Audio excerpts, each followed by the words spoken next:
Gridiron Grinder! Hut hut hike! All right, we're rolling.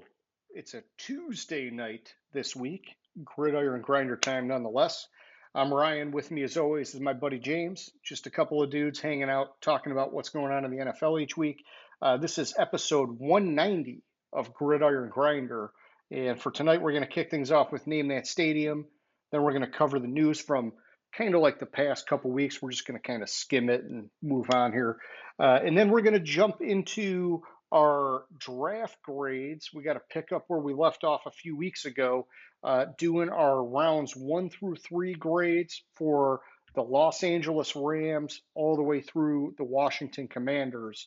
After that, we'll close it off with our question of the week. And so, yeah, with all that being said, how's it going tonight there, James? It's going better than I was last week. Damn, fucking travel for work, get COVID again. So Yeah, better than being sick for sure. yeah, and last week I just knocked the fuck out. Like I kid you not, like 4 days I slept like 20 plus hours. Well, it's good, man. It's good that you got through it, that you're feeling better, and that's really all that matters, right? Because that shit's still bad for a lot of people, man. Yeah, it's true. So I got through it, got healthy enough, got negative, was able to take my second business trip of the month, and Hopefully, last for a while. yeah, hopefully I don't get COVID on this business trip. Otherwise, I'm just not going to be allowed to travel for business ever, for work ever again. Yeah, just give up at that point. Oh man, bad luck.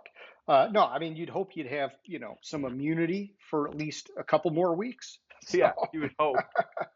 uh, all right. Well, hey, bud, whenever you're ready, why don't you do some name that stadium for us? All right, and it's been almost 2 weeks and nobody plays. So I don't know what the fuck's wrong with people. Last 2 weeks ago or a week and a half ago, whenever the fuck it was. YouTube is broken. Let's just Yeah, leave it at that. YouTube must be broken. But I chose Atlanta. I'm sorry. Let me rewind. Traveling Not around Lana, not Lana instead of traveling Hot Lana. around different stadiums that host NFL games, tie it into something, possibly something we're talking about, something going on in the world, or something going on in this week happens to be something going on in my life. So, but first person guesses right. Extra special shout out, bookmark it. You can watch it over and over. And since you're one of the three people that watch us, you can share it with your other possible friend, um, and show them how cool you are. But 2 weeks ago or whenever it was when we did the first draft grade, I chose Atlanta because they're just fucking idiots. Like I thought they had one of the worst drafts I've seen in a long ass time. Yeah. Starting with picking fucking I don't even remember what quarterback they picked now. Oh, Penix, yeah. Penix. I just drew a blank on it for a minute. So it's just like, what the fuck were they thinking? So I went to Atlanta and Mercedes-Benz Stadium. Yeah, it's funny. This week, man, I'm trying to think of where it was. It might have been NFL Network. Somebody was talking about how, like, basically the pressure's on for Cousins to basically light it up right out of the gate because of all Mm-hmm. the weapons they've given him. And I thought, Could have given him more. yeah, I thought, are you effing kidding me? You drafted his replacement in the first round instead of going and getting an edge guy that you've needed for a decade.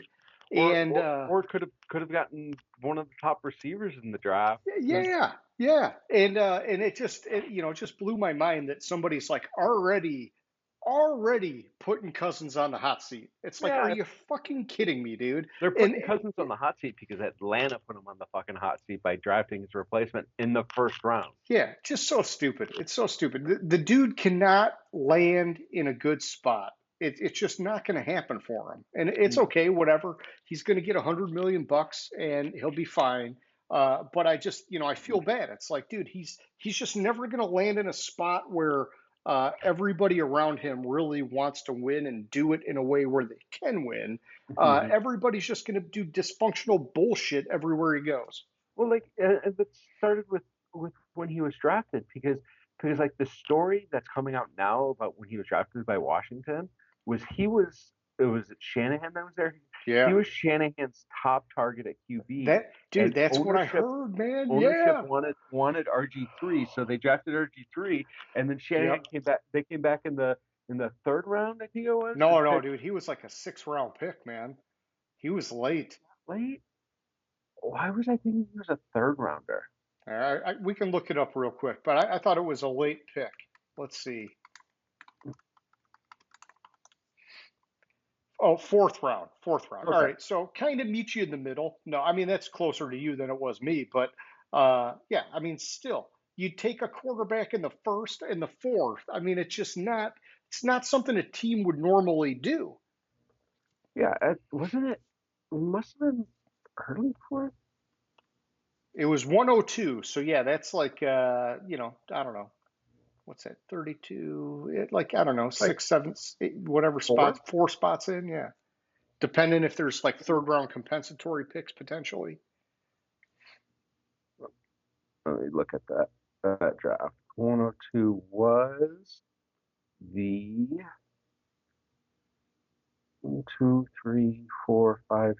7th pick of the Yeah. fourth round. And what happened with RG3, man? He just, Hmm. I mean, he did hang around as a backup for a while with like Baltimore, but like, man, it just, I don't know. Obviously I like Cousins, but it is what it is. Yeah, I don't get what the Atlanta's doing. Yeah.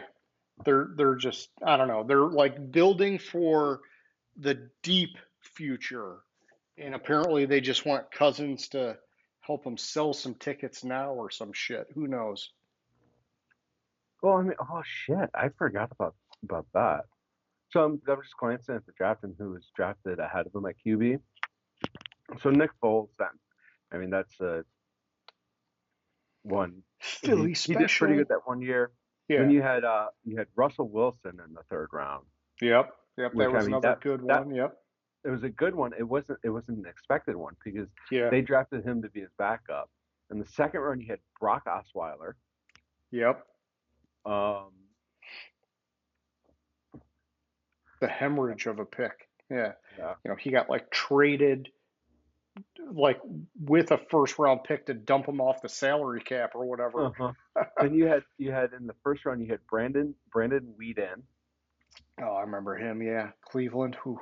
um, Tannehill, I like Tannehill. RG3, and Andrew Luck. Yeah, I mean, luck woulda, coulda, shoulda. Who knows where that would have went if he would have stayed in the league? But yeah, Yeah. I mean, still, like,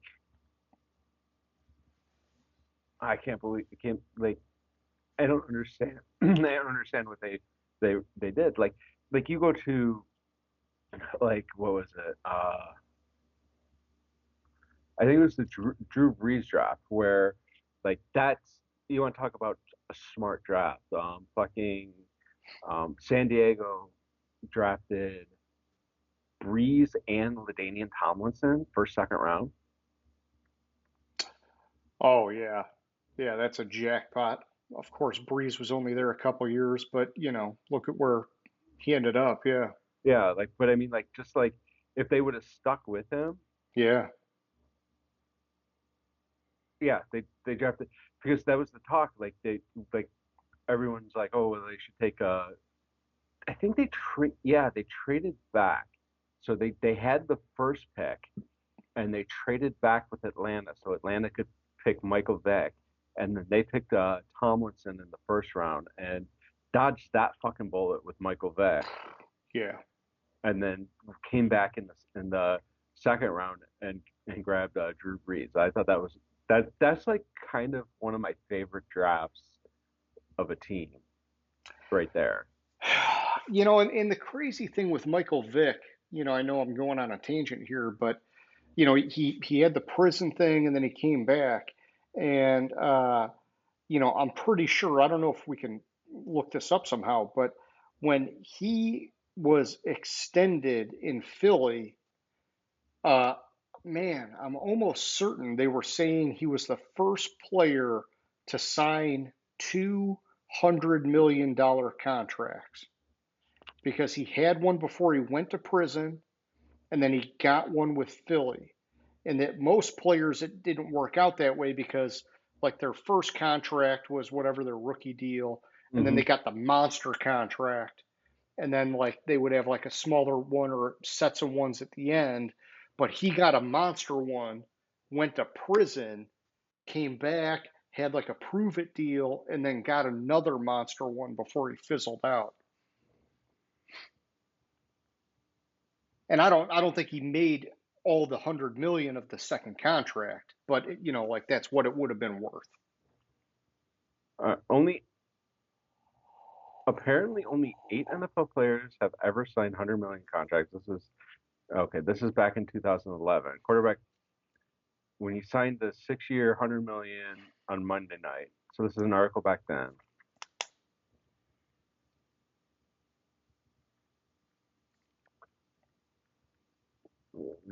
Blah blah blah. So he was only the 8th player to even sign At the time. a $100 million contract. So it was Bledsoe signed a 10-year, $103 million contract in 2001 with New England. That worked out well. Donovan McNabb, a 12-year, $115 million in 2002. 12-year, holy shit. Dante Culpepper, a 10-year, $102 million in 2003. Michael Vick, a 10-year, $130 million in 2004. Carson Palmer, 9-year, $119 in 2005. And then Roethlisberger in 2008, 8 years, $102. Albert Hainsworth, Larry Fitzgerald, and then Vick again.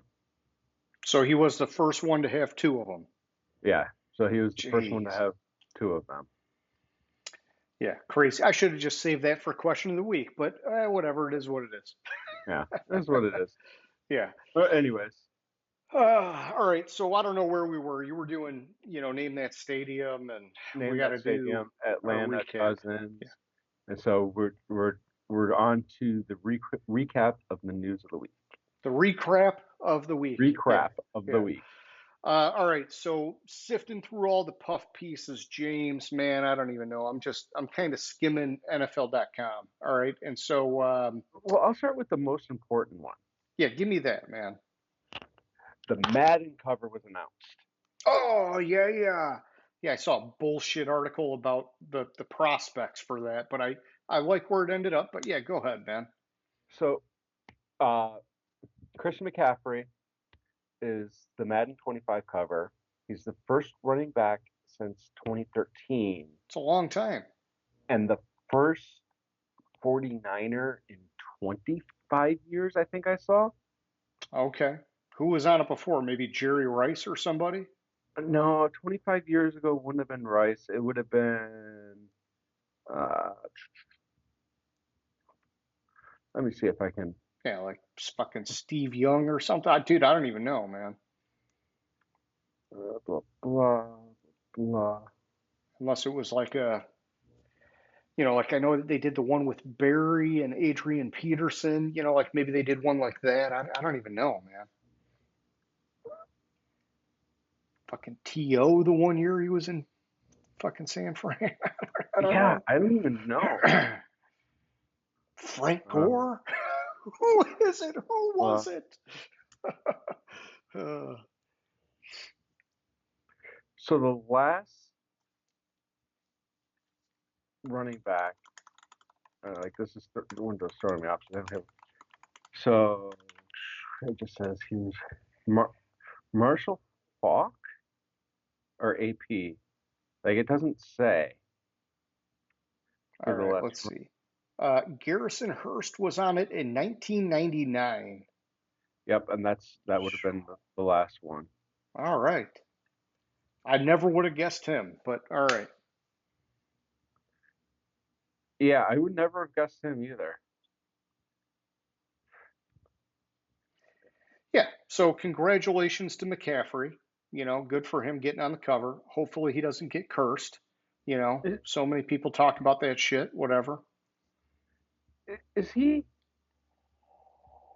Is this his second cover?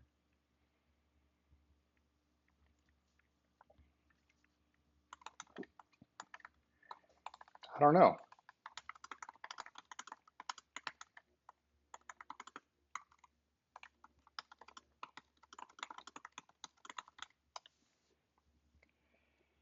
No, because if the last running back was 2000, Oh yeah, duh. I'm sorry, that was just a brain fart. So the last running back was 2013 with Barry and AP. oh man, yeah, that's the one I was thinking of. That's forever ago, man. Yeah, and you're right. It was 1999 when Garrison Hearst was on the cover. Okay. All right. Well, hey, man, it's fun. I don't know.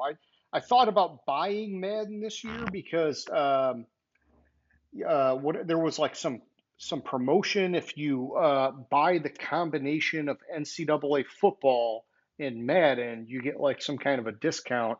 And this is the first time that NCAA football is coming out with a game in like 10 plus years. And so I was like, oh man, I want to get that because I used to love doing all the recruiting and shit like that. Hmm. But I don't know, man. Like my video game stuff has like changed so much over the years that I'd love to get back into it, but it's like, man, it takes a lot of time to like really master these games now, right? So, Yeah, exactly.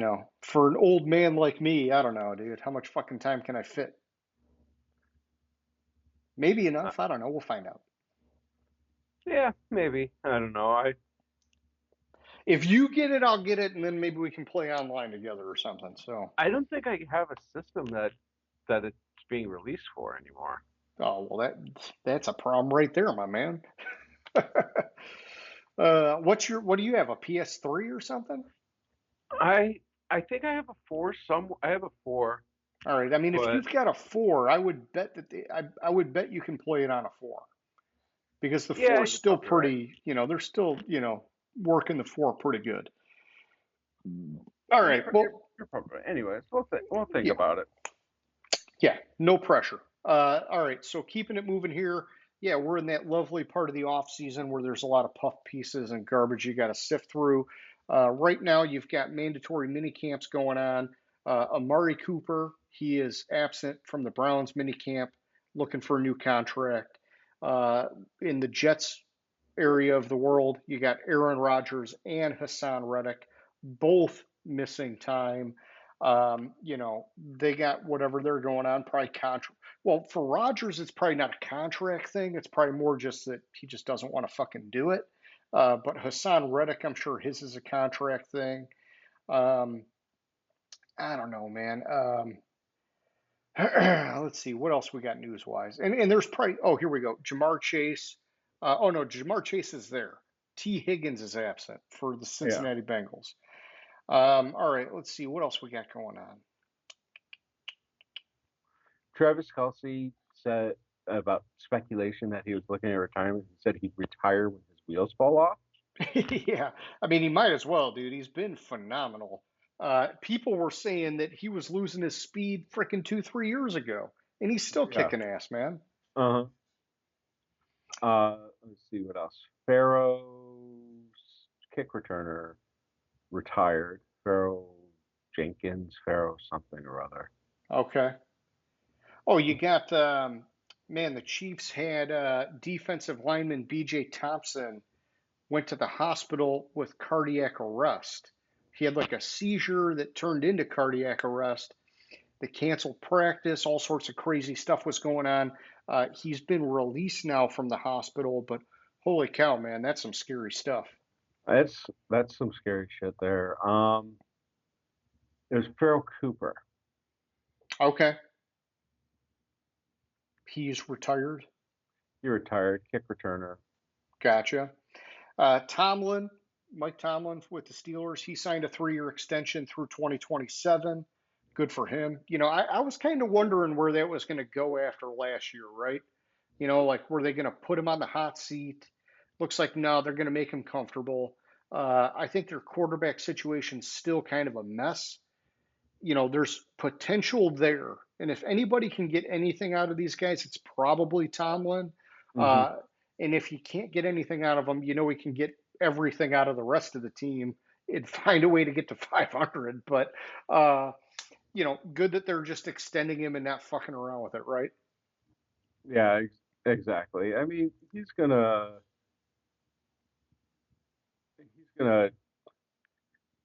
he's gonna get him to 500. I don't know how the fuck he does it, but he figures it out somehow, and we always count them out. Like 2 years ago, I was out on them and thought they were gonna win like 3 games, and they Oh, won. yeah. They made the playoffs Yeah. somehow. He works magic, dude. It's crazy. He's just, legitimately one of the best coaches. Oh, oh, something just I just saw something on the Raiders. But he's not a Raider anymore. Well, he retired. Darren Waller retired, and Oh, he yeah, that's right. Yeah, after 9 seasons, I think it was. right, but he in his retirement video. I haven't seen the article on it. I saw a headline on it, but he opened up about a near-death experience during the season this past year Oh, man. From playing or off the field? from playing. Holy cow.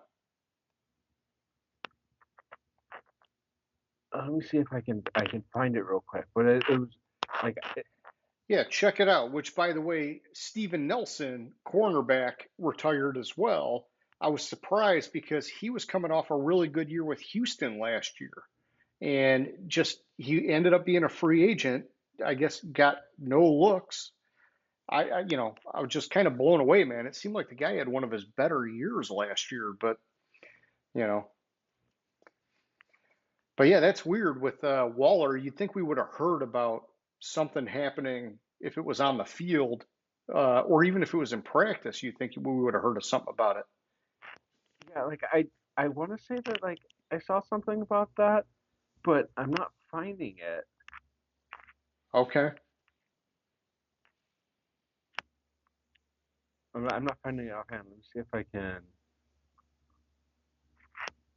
And I'm gonna apologize. My internet, since I'm in a hotel, is kind of Yeah, shady. you got to do what you got to do, So my man. Yeah. so if I cut off or whatever, I'm not hanging up on you. I just keep getting the good old can't reach this page.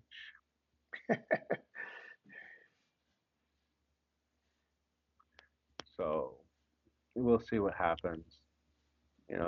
Shady ass fucking hotel internet.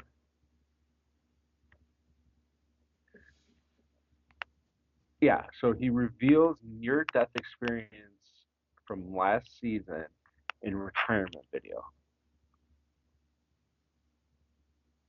Yeah, this is the article that I saw the headline on it and I didn't.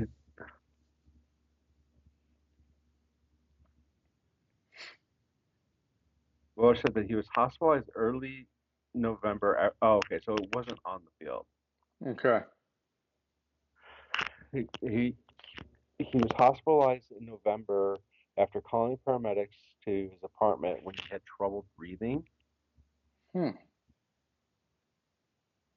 Um, Ended up going to the hospital for 3.5 days. Couldn't stand up and use the bathroom or feed myself. Holy cow.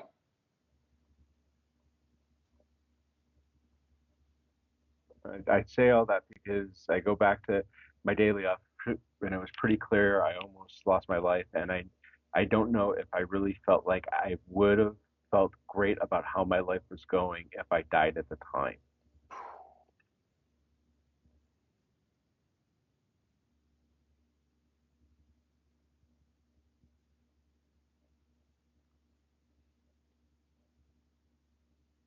He was shaking uncontrollably and losing consciousness in his room. Wow, that is just fucking crazy. Yeah, that's strange, man. So what did they say it like was like the root cause of all of No, he didn't say what the root cause, what it was. Like he he had initially attributed his symptoms to like a third stint with COVID. Okay.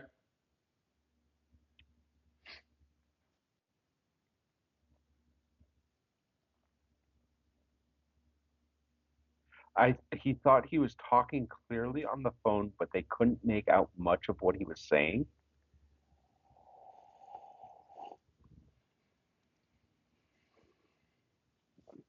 Yeah, I mean, that would sound like he's not getting enough oxygen to the brain or something. Yeah. Well, I mean, hey, good for him to retire. He Yeah, had good for him. he had some good years, especially with the Raiders, and you know, hey, your health is top priority, right? I mean, doesn't Yeah. matter. I mean, that wasn't the reason he retired. He retired because his passion for the game was kind of fading, and he sick of being like doing what everyone else wants him to do, type of Yeah. thing. All right. Oh man, here I just found my question of the week. I gotta write it down real quick.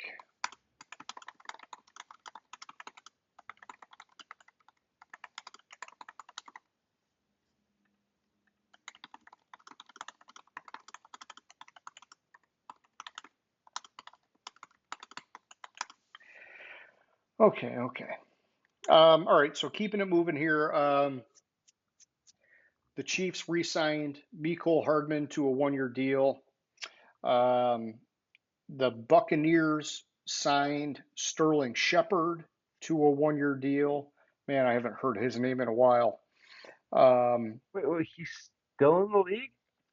yeah, I mean, I knew he was floating around, but the days of him being like fantasy relevant or anything like that have been, long gone. But he's apparently still showing enough to make the rosters.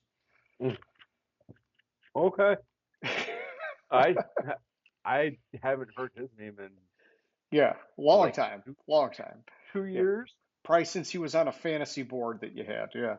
Um, man. Oh, so Stefanski and the Browns GM. I don't have it in front of me, but they both got extensions. Um, which I think is good, right? Except I'm just still like not sure where the whole thing's going with Deshaun Watson. Oh, and then Cam Sutton, the cornerback that was released by the Lions for his off the field issues, he has signed with the Steelers. So he's kind of going back there with Mike Tomlin, which I Who? kind of thought was weird. Cam Sutton. Really? Yeah, so I don't know if they've just now like uncovered enough of what happened that the Steelers feel comfortable bringing him in, or what the deal was. But kind of a bummer that he didn't come back to Detroit. It just, we had to let him go because obviously when this shit hits the fan now, you can't mess around anymore. Well, like I had read that the reason that um the Lions let him go was because he left the facility and just left instead of going to turn himself in Yeah, when the Lions found out about the warrant for his arrest. well, I know, but that, obviously that looks bad, right? Hmm. All right, that's all I got for the news, man. I'm not going to skim any further.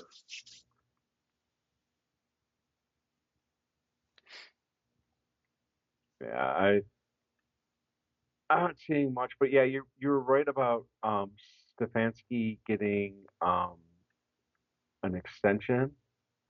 I just found it was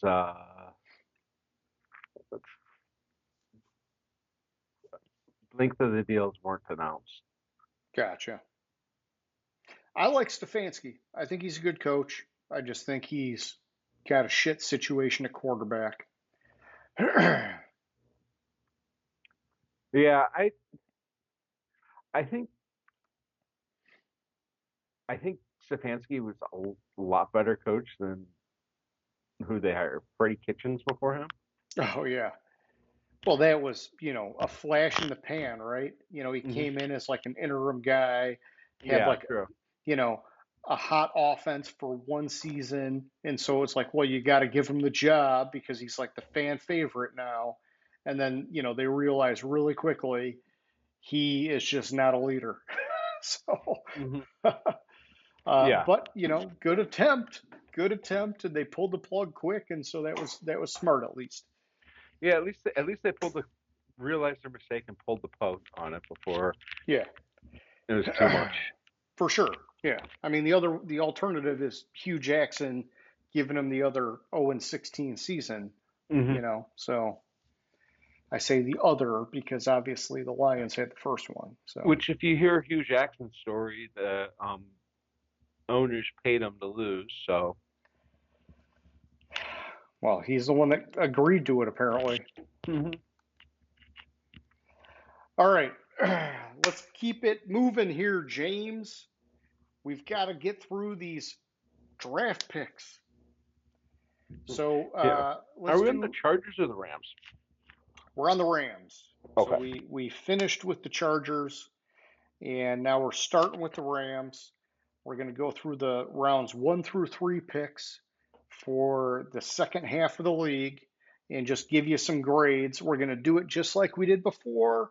We're going to talk about the picks and then we're just going to kind of grade them as we go. I know, James, you kind of graded them ahead of time. I don't know if you still have those notes. Hmm. But either way, we're just gonna do it collaboratively.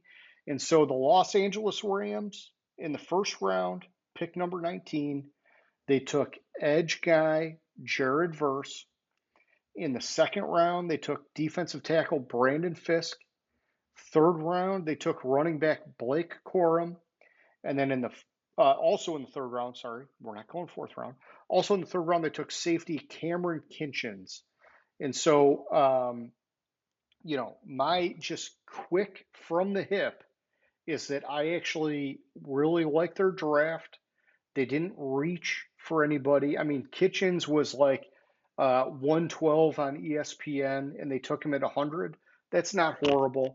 But the rest of the guys were kind of like right in line, and I felt like they fit most of their needs.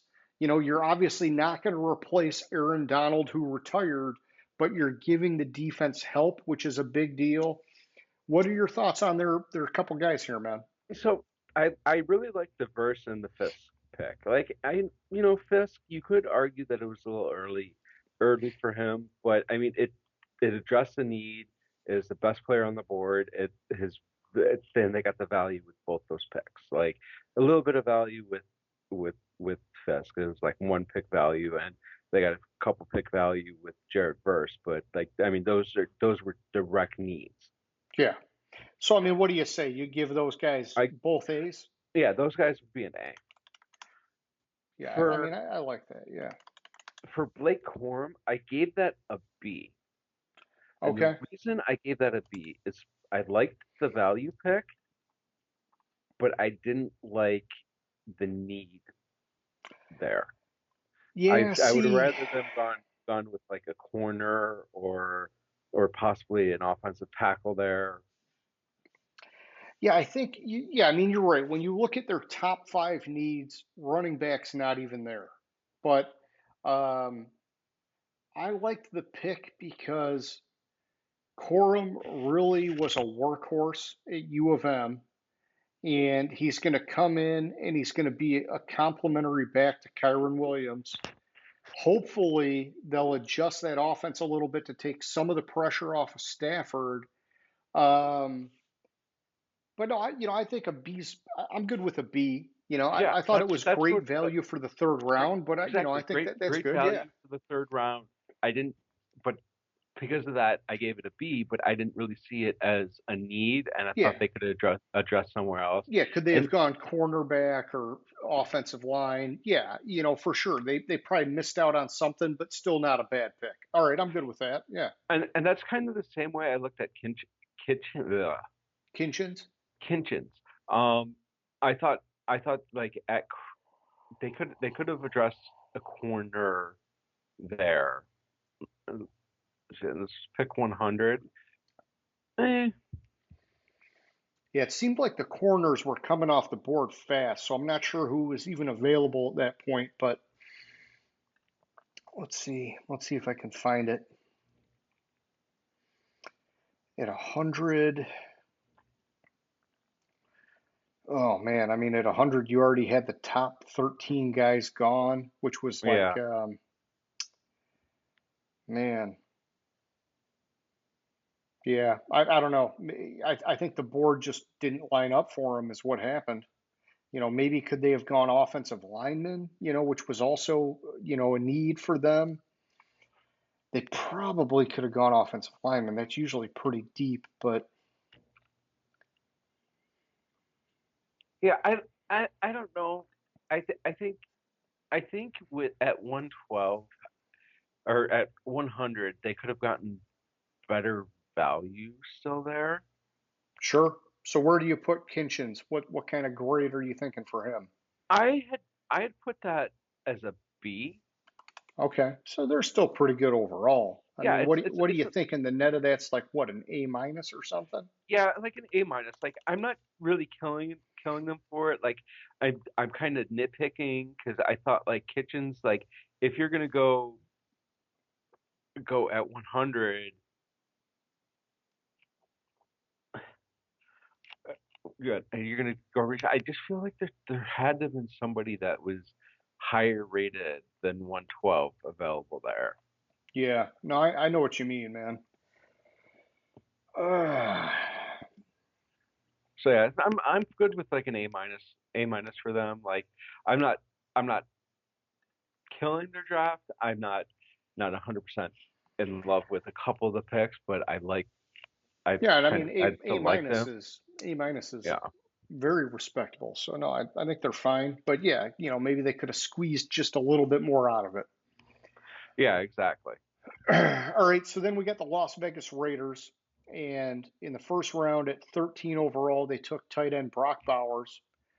At 46 in the second round, they took center Jackson Powers Johnson. And then at 77 in the third round, they took offensive tackle Delmar Glaze. Um, you know, I remember you talking about your concerns with Brock Bowers because they took Michael Meyer last year, right? Hmm. And then I think the second round pick, huge need for them. He was ranked 55 overall. They took him at 46. Maybe not like that huge of a stretch for how big of a need it was, but Delmar Glaze ranked 226. They took him at 77. So they must be seeing something in him that nobody else is seeing because that's just a huge, huge stretch. What are you Hmm. thinking about these guys, man? So for the Brock Bowers pick, I don't like that pick for them. Like I talked about it with Myers, but I mean, you had Puaga, you had Amarius Mims, you had Fontenot, Yeah, you Fontenot, thought go tackle all early. who all fit a need for them, and then they went with a tight end when they already have a tight end on the roster. Yeah, not to mention they didn't go quarterback, right? Right? They didn't go quarterback, but at that point, like, are you really gonna go quarterback at that point? Well, I Because mean, well, no, let's no, see. because you had six quarterbacks picked in the Yeah, top 12 they picks. they could have. So Well, it's yeah, good. yeah. I mean, I guess six were gone after the top 12. So yeah, probably at that point you're just saying no, it's okay.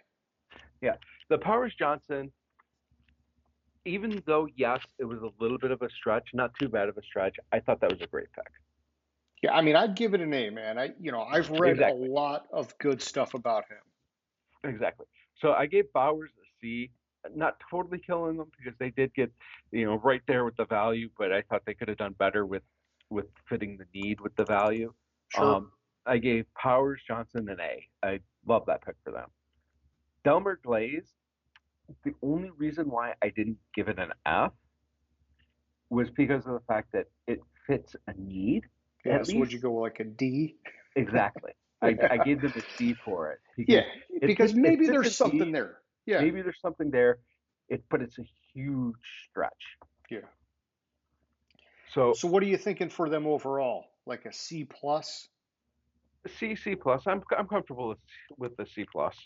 All right, let's go C plus. And I like Bowers. I like him a lot. But I agree with you where it's like, unless they're planning on like just running nonstop two tight end sets, it's a Hmm. redundant kind of pick. And so, and I know Michael Meyer, he's a little different of a tight end than Brock Bowers, but still, man, I mean, you're just doubling down. I mean, Myers was a second round pick last year, right? Was he second? I'm trying to remember. I thought he was. Either I way, think you're right. I think you're right. He was he it's a was a lot second to round pick. invest in tight end. It's not something teams normally do. I don't Not that there's know. anything wrong with it. It's just that when you're zigging when everybody's zagging, it's like, man, it kind of puts the magnifying glass on you. All right, let me see. He And I mean, I like him out of Notre Dame, but the knock on him was his speed.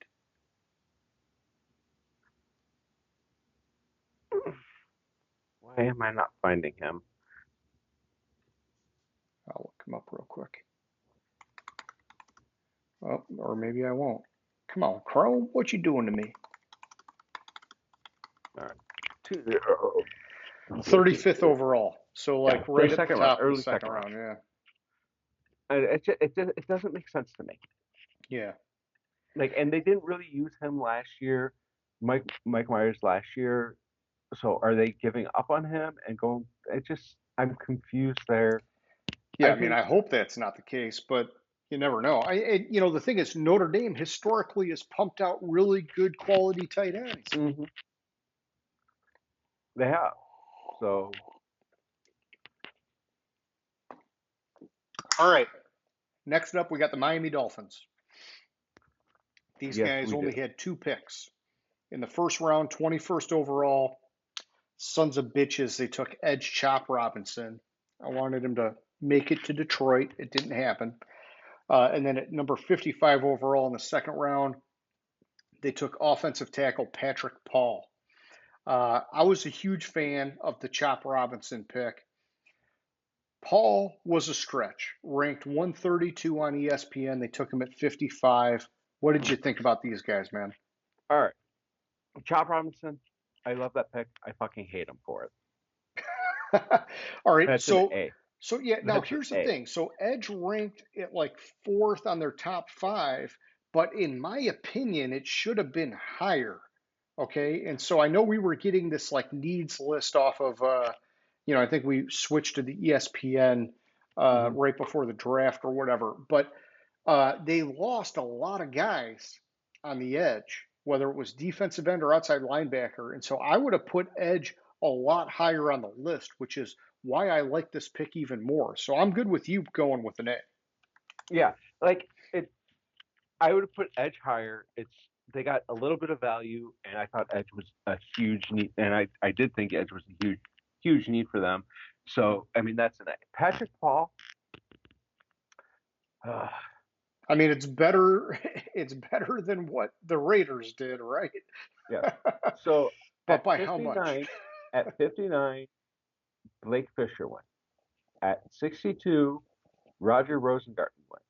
At 63, Kingsley Suamataya went. At 79, Matt Goncalves, Yeah, so they missed however, a lot of went. value. Um, at 68, Caden Wallace went. At 75, Kieran Omega went. At 87, Dominic Pooney went. What do all these have in common? Besides being offensive tackles, every single one of them was rated higher than Patrick Paul. Yeah. So is this another one where they're the smartest guys in the room and they see something in him that just not there? I don't know. I think it's a huge need, so I It's would a give him huge need. something, but It's a huge need, but it's a huge reach. yeah. So I gave it. Along with the Delmer Glaze, I went with a D on it. Okay. All right, so now these guys only got 2 picks. So where do you go here? Like a C minus? Or do you Yeah, go C? I just split the difference and go with a C. All right. Yeah, I mean, Chop can raise it up a little bit because that's a good pick. All right, so next up we got the Minnesota Vikings. First round, 10th overall, they took J.J. McCarthy, quarterback out of Michigan. Also, first round, 17th overall, they took edge guy out of Alabama, Dallas Turner. Those were their only picks in the top 3. And, you know, say what you want about J.J. McCarthy, which you'll tell me. Dallas Turner, phenomenal pick in my opinion. I don't think they needed any other picks in the first 3 rounds, but um, you know where I'm at on McCarthy. I just until he shows it to me on the NFL stage, I'm just not a believer. But I do believe Dallas Turner was a fucking steal at 17. Okay, so McCarthy. Here's the thing with McCarthy. It fit a need, Yeah. but where they fucked up was they traded up with the Jets to pick him one spot ahead. While the Lions So you fan, knock him for the trade. while the Lions fan in me wants to give him an A for fucking wasting picks like that, I gave them a B because if they would have stayed pat at 11 and picked him, I would have given it an A. But Yeah. because they traded up, They got I gave it, spooked. yeah. They got spooked. And then they also traded up to get what's his face? Dallas Turner. Dallas Turner. That was worth the trade up to get him. Yeah. He was falling. Nobody knew why. Mm-hmm. Maybe just because everybody and their mom on offense was getting drafted, especially quarterbacks. And I told you during the draft that if he falls to 17, I want the Lions Yeah, you got to to go get trade him. up You to got to go get him. 17 Yeah. and fucking pick his ass. Oh man, him and Hutchinson. Oh my God, man, I I'd be told you fucking that. jizzing in my pants. But nope, here we are. Vikings did it. And I got faith. I got faith. But I just I wanted it so bad. So even though they traded up for him, I gave that pick an A plus. Okay. Like Yeah, and I'm good probably with like that. I was going to go A, but A plus still. Yeah, I mean, and nobody has a crystal ball, right, James? So mhm, in 3 years, who knows? Maybe he's a bust and whatever happens. But right now, man, it looks like such a fucking steal. exactly. So All right, so you overall, got a B and an A plus. Yeah, I would give them an A minus. yeah, I'm going A minus because I'm still McCarthy drags it down a little bit for me. So, but I get it. They had to do it. They've been shitting on Cousins for years. They had to get a quarterback. I mean, this is just fucking how the game works. I get it, man. Mm-hmm. All right, next up we got the Patriots in the first round at number 3 overall. They took quarterback Drake May. In the second round at 37, they took wide receiver Jalen Polk.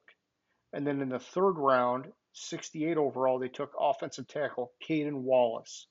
On paper, Drake May was like right in the vicinity. I know he was like a big favorite for you. He's my favorite quarterback in this draft. Yeah. So that He that was my favorite quarterback in this draft. yeah. So Like that I thought yeah. he should have gone number 1 overall. So that one is a superb pick in my book. But I'll let Now you go. yeah, oh for sure, for sure. Now at 2, you've got a wide receiver. Historically, the Patriots have sucked at finding wide receivers in the draft. But this isn't the Bill Belichick regime anymore. You've got a new group of guys. They reached a bit for this guy, 60 overall. They took him at 37. And then offensive tackle ranked 124. They took him at 68. And it does seem like the offensive tackles were coming off the board fast, but maybe still a bit of a reach there. What did you think about these guys, James? I don't like the wide receiver pick. I thought they should have gone with Adonai Mitchell. Um, Oh uh, shit, I didn't even realize he was still out there. Okay. yeah, Adonai Mitchell went number 52, and I think the Patriots missed out big time. Yeah, that's a I think that's a fairly big miss. Yep. Okay.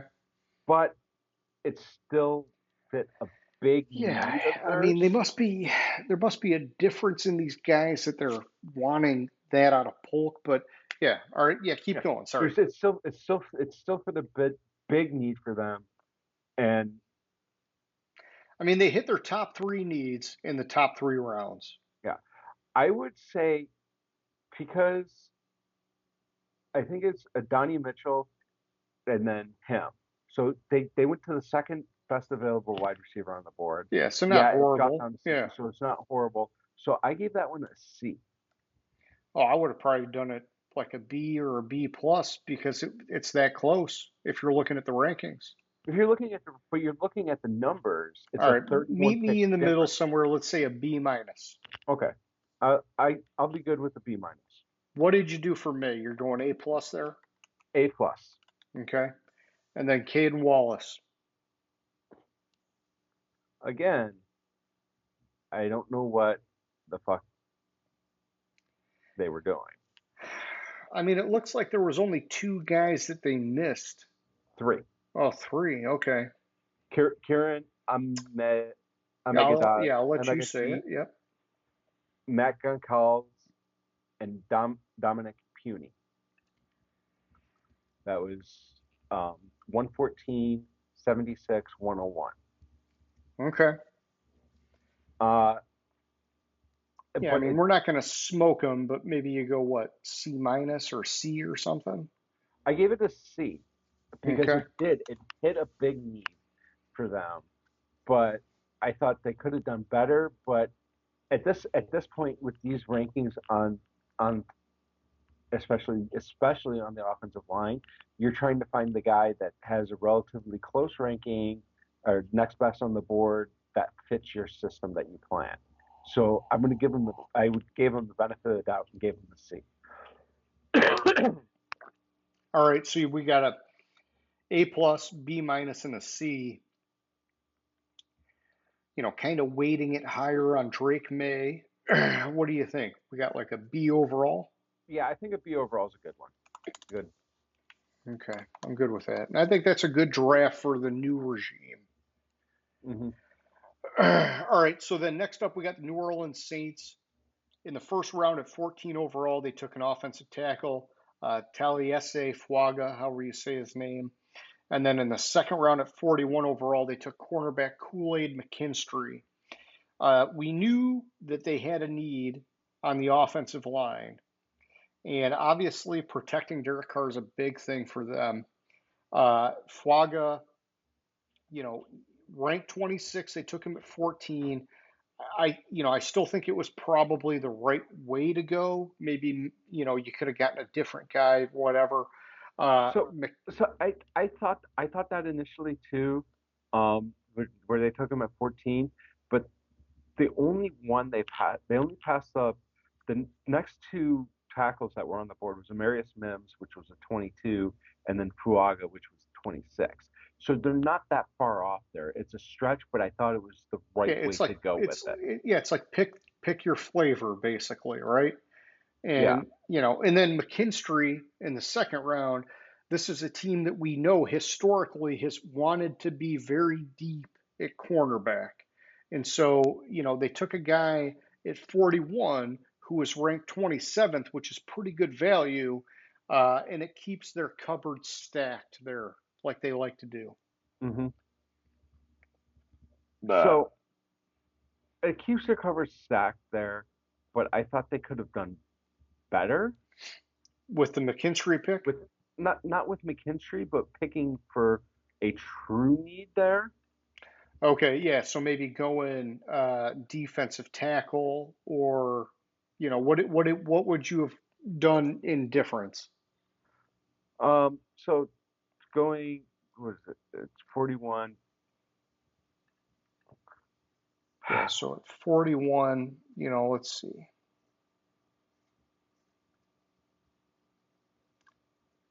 I mean, they could have gone in a lot of Mason Smith at defensive tackle, Chris Jenkins, um, you know, offensive guard or wide receiver. Your Adonai Mitchell was still there if you wanted to really give Derek Carr more weapons. I'm gonna retract that. Looking at how the board fell there, I think I like that pick It's a value more. pick.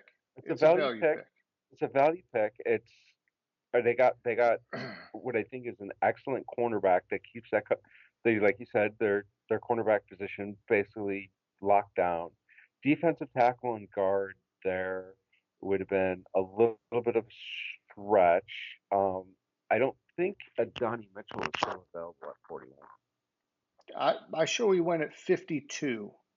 Uh, I was thinking he went higher. So Yeah, I mean him and Olave. I mean that'd be cool, but I don't know. You know, yeah, spread the love. I think I would give McKinstry an A. Okay. And what'd you give Fuaga?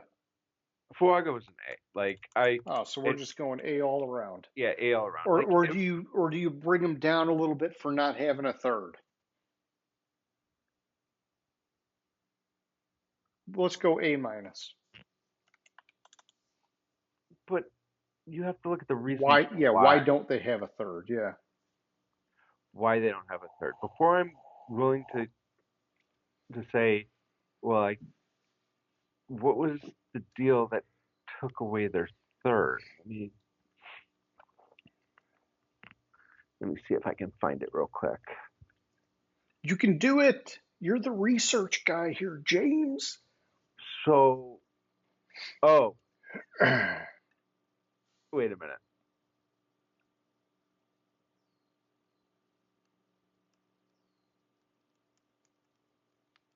See round two trade. Okay. So the reason they didn't have a third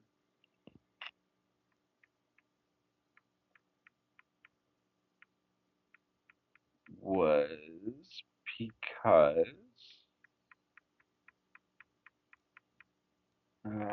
where the fuck is it?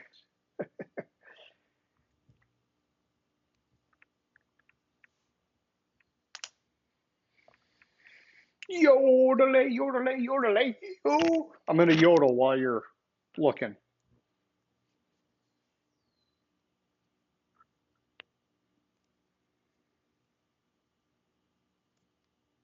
So In absence of knowing, we'll just Green give them Bay an A traded minus. traded the number 41 overall pick to New Orleans for New Orleans' second, fifth, and sixth rounder. Okay. So they must have given up the third for something else.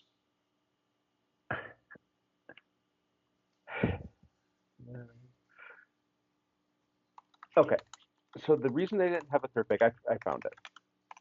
It was part of the Sean Payton trade. Oh, all right.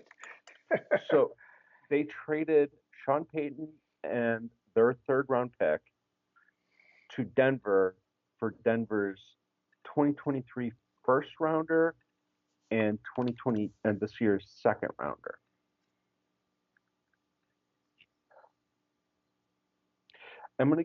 I'm not gonna take them down for not having a third round pick. So you're gonna go A.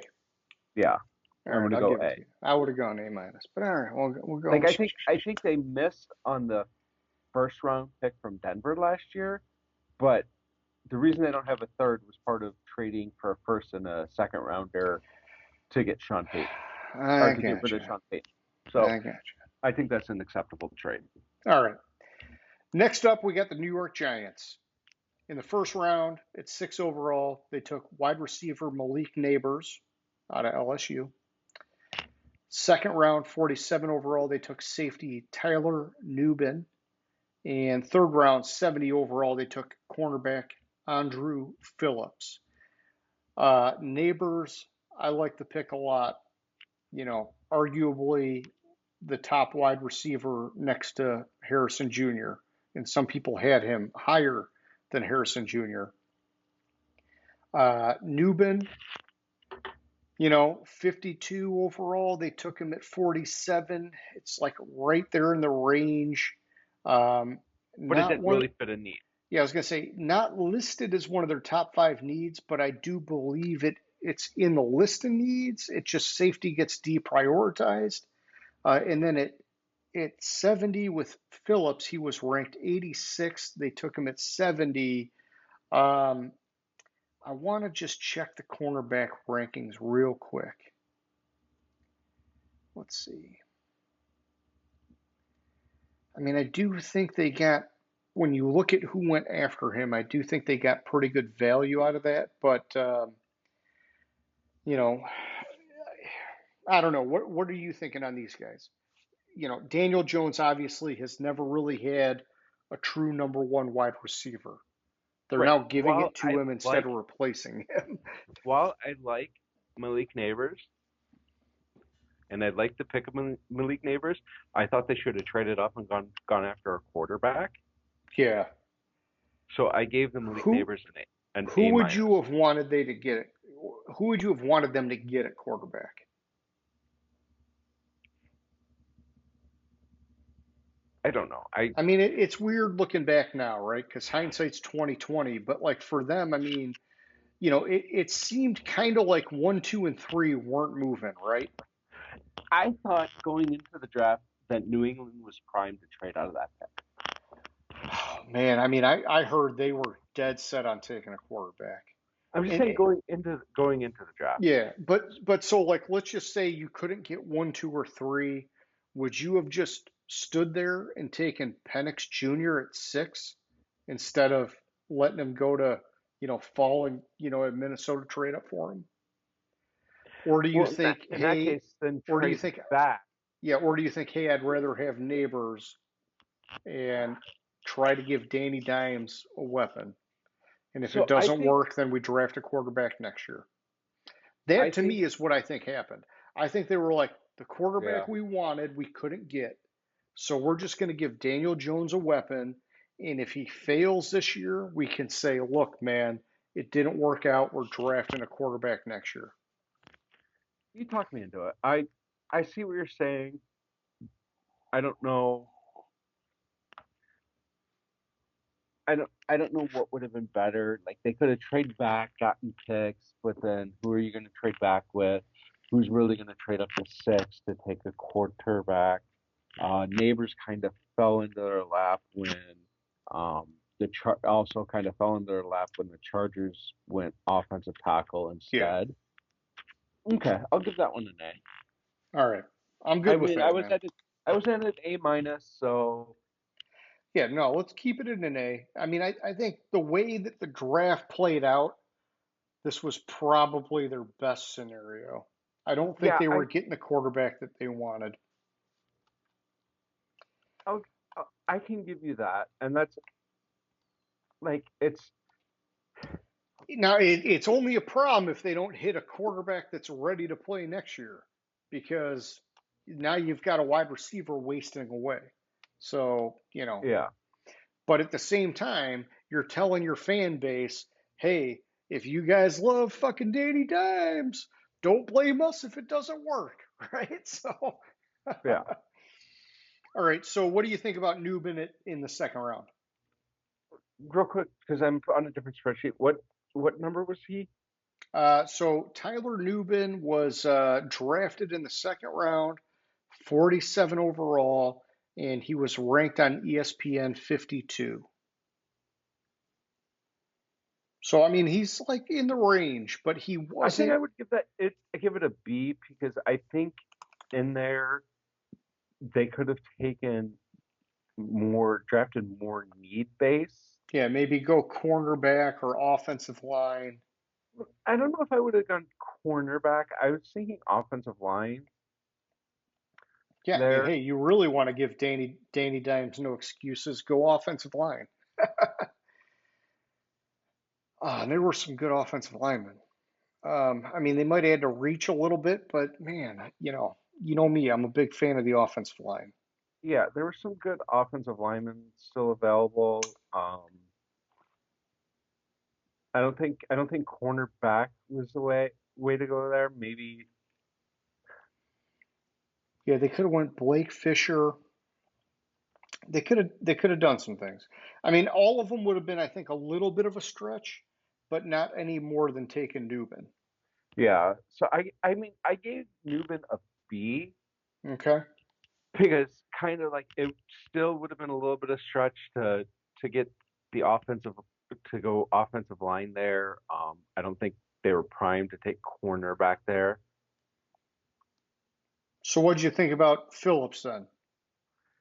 I mean, Phillips. that's their biggest stretch, but I mean, So when with you Phillips, it's a stretch, yeah, but it's but really not it's a that bad, need, man. and he was the next best cornerback on the board, but Yeah. because of I think I would give that one a B as well. All right, I was going to go B plus, but we'll just plug it in as a B. All right, so we got an A and two Bs, B plus or A minus. I'm good with a Let's B go B plus there. plus. Let's go B plus. All right, so next up we got the New York Jets. First round, 11th overall, offensive tackle Olu Fashanu. Third round, first overall, 65 overall, or first pick, third round. Wide receiver, I don't know if that's Malachi or Malachi Corley, however you say his name. Only two picks, so they didn't have a second round pick. I don't know if you know what happened to the second rounder. Maybe you can shed some light on that, but maybe that was part of the Rodgers trade from last year. Who knows? But Fashanu, Yeah, so that was part of the Rodgers trade. okay, Fashanu, huge need. They're showing a very serious interest in protecting Rodgers, as they should. Third round, they're giving him a weapon, which, it seems like they are fucking overly stacked in the cupboard at wide receiver now. But okay, whatever. I don't know. I mean, I probably would have went in a different direction in the third round. What are you thinking about these couple guys, man? So I had thought maybe go a different direction in the third round, but at 65, honestly, with their needs and the value, I think this was the best value based on needs at 65 Okay. for them. I mean, they addressed the need of offensive tackle in the first round. So you had tight end, safety, and quarterback as their other needs. The only so I mean maybe nope he was gone. So it's value wise, the next best tight end on the board was 113 overall Yeah. versus Tip 92. Ryman Uh, or Raymond, yeah. uh, they said what were the other? Cornerback Elijah Jones. I mean, that's a stretch. Yeah, I get it, man. Yeah, so probably that's probably the best that they could do with the board, is what you're saying. Yeah, that's the best what they could do with the board. Um, I mean, no, it was safety. It wasn't corner. It was safety was the other one that was a neat position. So you're looking at 104. Yeah, it was the best they could do with how the board fell to them. So I gave that one actually an A, even though it feels like a stretch. It's just like they drafted need base, and that was the best value at a need position. And you gave Fashanu an A. I gave Fashanu an A. Yeah, Yeah, so we're just going A's all around. We're not going to discount them because of the lack of a second rounder, because obviously that helped them get Rodgers. hmm that helped them get Rodgers. Okay. I might discount it just slightly because Rodgers played four offensive snaps last year, but Yeah, but you can't, that's not their yeah, fault. That's not anybody's fault. no, I know. All right. Next up, we got the Philadelphia Eagles in the first round, 22nd overall. This just blows my mind. Cornerback Quinion Mitchell fell to them at 22. I can't believe it. But second round, 40th overall, they took cornerback Cooper DeJean. And then in the third round at 95 overall, 95th overall, they took edge Jalix Hunt. I don't think they needed to take a cornerback, period, let alone two right out the gate. Mm-hmm. The edge guy, I'm not opposed to just because, you know, it's good to have edge guys and it's hard to find them. I mean, we talked about this one the last time that we did the show, and it's just, were these just really too good of value to pass up? Because Mitchell was ranked 10th overall and they took him at 22. DeJean was ranked 19th overall and they took him at freaking 40. And you have two aging starters at cornerback in Slay and Bradbury, where you're just saying, hey, look, our 1 through 4 are going to be the best in the league. And when 1 and 2 go bye bye, the next 1 and 2 are going to be amazing too. I don't know. It's crazy to me when I look at what's going on in Philly. They're still such a stacked team that I have a hard time poking holes at where else they could have gone. What did you think about these guys, man? So I'm going to preface this with I don't think they needed a cornerback. I mean, I do. I remember you saying, hey, replace the center, right? So maybe Yeah, they could have done that. I mean, I don't think they needed a cornerback. okay. So you're not gonna replace the center in the first round. Barton went at 18. They picked at 22. 22. They would have to trade up to get him. That's not going to happen. The next center went at. I'm sorry. Barton went at 26. Yeah. That's why I downgraded it. Okay. I was like, Yeah, they why could did. have gotten him. They could have gotten him. And then I know some of these, I was going to say some of those guards, but no, like, all right. Yeah, no. Go ahead, man. Yeah. So I gave. Even though I don't think they needed a cornerback, I thought it was great value, but I thought they could have gone with Barton there. So I gave them a B for Quinion Mitchell. Okay. The value at 40, I don't care who's available there. If you're getting a 20 plus pick value on your second round pick, that's an A in my book. You're just going to stack the position regardless. Yeah. Okay. And that's the same with With Jalix Hunt, Hunt at 69 versus 69 versus 95. 95. Yeah. That value, especially that value in the third round, that's an A in my book. So where are you going overall? B plus or A minus? I'd say a B plus. I'd say an A minus because they drafted Yeah. I was best thinking A on the minus. best Yeah. best available. They didn't draft the needs, so they let the draft kind of fall to them Yeah, I and think just took them. they're one of the rare teams that almost never has to reach, right? Because they're Mm-hmm. just always so fucking stacked. I Mm-hmm. mean, it's a Howie Roseman thing. He's just so good at plugging those holes that they just never have to be desperate in the draft. Gotta fucking Exactly. love him for it, man. All right, next up we got the Pittsburgh Steelers. In the first round at 20 overall, they took offensive guard Troy Fontenot. In the second round at 51, they took center Zach Frazier. Third round, 84 overall, Roman Frazier, wide receiver, or I'm sorry, Roman Wilson, wide receiver. And then also in the third round at 99 overall, linebacker Peyton Wilson. Sorry, my throat's giving me a little business here. James, you know I like the offensive line picks. Mm-hmm. Roman Wilson in the third. The more I've read up on him, the more I've warmed up on him. And then, despite the injuries, I'm a huge fan of Peyton Wilson in the third round at the end here. What did you think about these guys, man? I love the offensive line picks.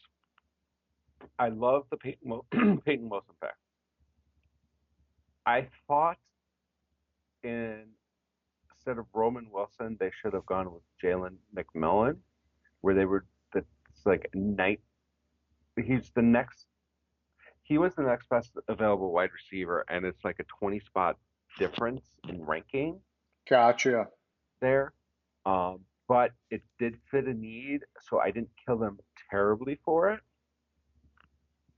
So And where do you go with all the picks? Let's A start with A A for Fontu, A for Frazier, A minus for Roman Wilson because I thought I mean it's splitting hairs between the two, but yeah, I thought they but could have still gotten pretty better value, close. Yeah. better player, but pretty close and it fit the need. And then an A for Peyton Wilson. All right. We're calling it an A overall, which is Yeah. where I was going with these guys. So we are in alignment there, my man. Uh, fuck, man. And I mean that's like a prototypical Steelers draft, man. They Hmm. just they get right to it, which is probably why Tomlin is so good because they're just like right there. All right, next up we got the Seattle Seahawks. First round, 16 overall, they took defensive tackle Byron Murphy the second. In the third round, at 81st overall, they took offensive guard Christian Haynes. And so I don't know why they didn't have a second pick. Maybe that's something you can check out real quick. But Murphy was right in line. 14th overall, they took him at 16. And then Haynes, 70th overall, they took him at 81. On paper, both these picks look good. I would argue that the Murphy pick looks even better just because of how rare those high pedigree defensive tackles are. Um, you tell me your thoughts, man. All right. So they didn't have the second round pick because they traded for Leonard Williams. Yeah, and I mean that was a good trade. It was a good trade. Um, so I'm not going to kill them for not having a second round pick. I wanted to check some. I like the Byron Murphy, the second pick at defensive tackle at 16. I wanted to check and double check the OG rankings to see. Yeah, I like that pick too. It was next best available guard on the board, 11 pick value. I gave them an A across the board. Yeah, I like it even though they're missing the second round pick. I'd still go A. All right, so then next up we got the 49ers. First round, 31st overall. They took wide receiver Ricky Pearsall, however you say his name. There was a lot of rumors going around about what's going to happen now with Brandon Ayuk. Either way, they took Pearsall. And then at 32, I'm sorry, 64, last pick of the second round, they took cornerback Renardo Green. And then in the third round, at 87 overall, they took offensive tackle Dominic Puny. You're talking maybe, a little bit of a reach on Green and a little bit of a reach on Puny. Pearsall, I don't know, man. I was not sold on his scouting report. I'm going to be honest, even though he's right there in the range. I guess if Ayuk is going to be a problem and you got to replace him, you got to do what you got to do. I'm feeling kind of mixed on the 49ers overall. Like, what did you think about these three guys, man? All right, so I love the Pearsall pick. The reason I love the Pearsall pick is because of the fact that it's they Didn't have they the replace. compare him to Ayuk or whatever? They compared him. They basically his scouting report, post draft scouting report, everything I read was he if Ayuk or what's the fucking other guy's name? Debo Debo Samuel? Samuel Yeah. move on, he can slide in and take that spot. Yeah, he's So like that right takes the there in their pressure. mold. That takes the pressure off to Okay. sign both of them. So I'll Gotcha. give that. I gave that pick an A. All right. Renardo Green. It fit a need. I Big think need. Yeah, big need. it fit a big need, but I thought that what the fuck's his name? Yeah, they could There, have gone Andrew Phillips. Andrew Phillips. We could have gone there, but it still fit. It still hits a big need. They could have also gone. Uh, Maybe uh, offensive tackle at that spot. yeah, that's what I was thinking. So, eh, It would have been Caden Wallace, which you're kind of reaching at that point. no, it would have been Isaiah the Adams. next best ranking overall was Goncalves at Oh, 76. gotcha. Okay. So I'm not going to totally kill them for this pick. I thought they possibly should have gone somewhere else with it, and then come back at 87 and got the corner back because I think Renardo Green, if you wanted him, he still would have been there at 87. So at 64, you could have Sure. picked picked the Yeah. offensive tackle because I mean at 64, you're still looking at at well, you're still looking at the same pick though. So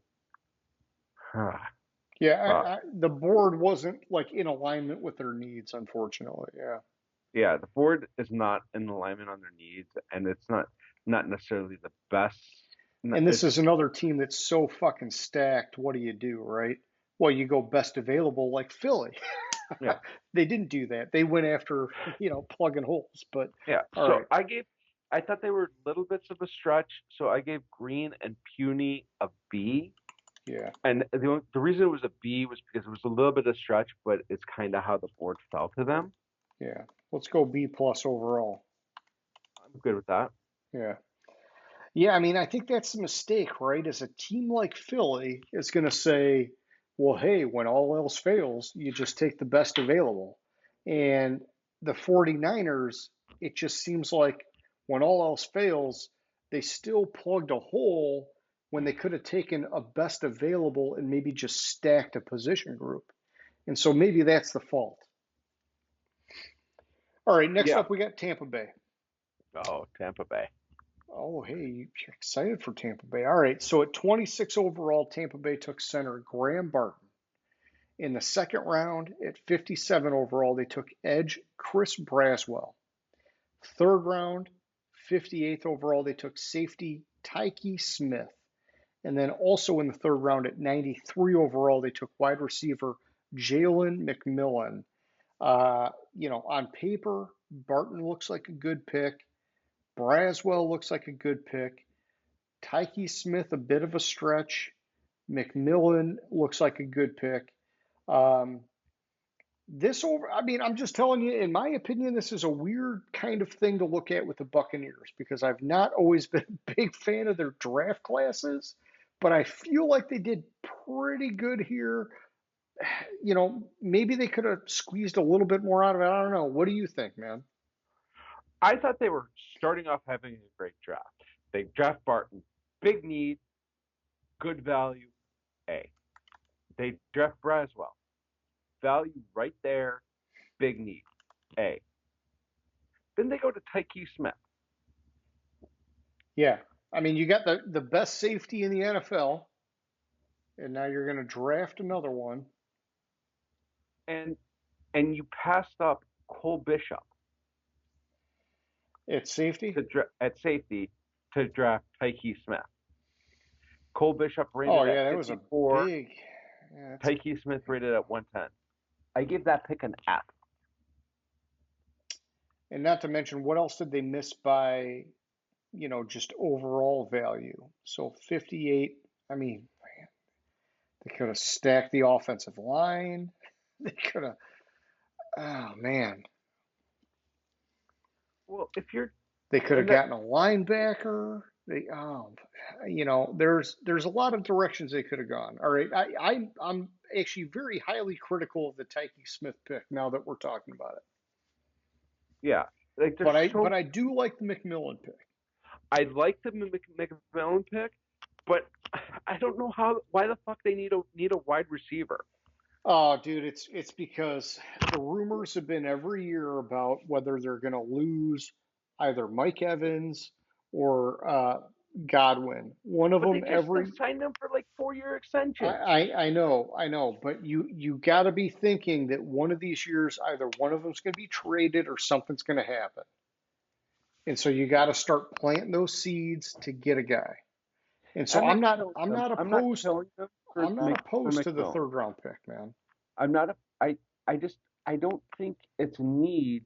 And at 93, you could have addressed a true need. Yeah, see, I would have gone after it at 58, and I would have been fine taking the second shot at wide receiver at 93. But I hear what you're saying. All right, so what do you think for Smith and McMillan? Where do you go for both those guys?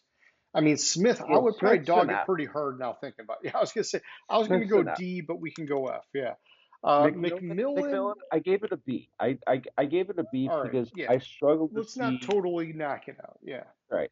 Like at 58, like obviously they were able to pick him at 93, so he was the next best available wide receiver on the board at 58. So I'm not going to kill him there, but I thought you could have possibly gone with another need there.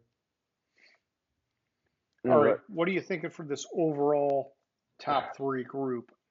I'd probably go.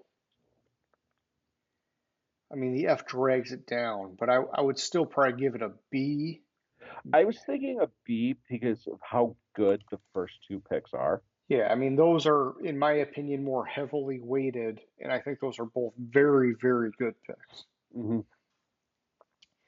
All right, so now we're on to the Tennessee Titans. In the first round at seventh overall, they took offensive tackle J.C. Latham, lighting the world on fire with two first round offensive linemen. You know, last year it was Skoronski. Now, this in the second round here at 38th overall, they took defensive tackle Tavondre Sweat. Oh my God, the fan base has got to be jizzing in their pants. No skill players. Oh. and I don't have a third round pick on these guys. James, I actually I like the Latham pick, even though he was ranked 23 overall. And I and I like the Devondre Sweat pick, even though he was ranked 61st and they took him at 38. But what do you think about these guys, man? Was it too big of a reach on both of them, or what? So they didn't have a third round pick because they traded their third this year, last year second and third to Arizona for second and third.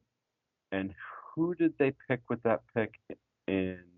Was one of those Levis? I think one of those was Levis. I think the second rounder was Levis.